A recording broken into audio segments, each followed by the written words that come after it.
To darken the background of your video and make the subject stand out in CapCut for PC, start by placing your main video on the timeline. Add a black background clip from the library above it as a second layer, matching its duration.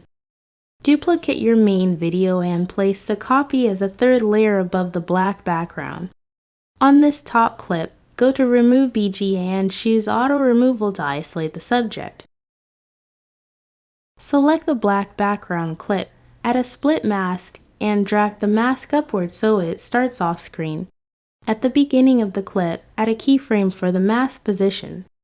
Move the playhead a few frames forward and drag the split mask downward to reveal the dark background, setting the feather to 100%. Finally, select the original main video on the bottom layer, go to Blend, and add an opacity keyframe at the start set to 100%. At the same point where the mask finishes moving, lower the opacity to 50%.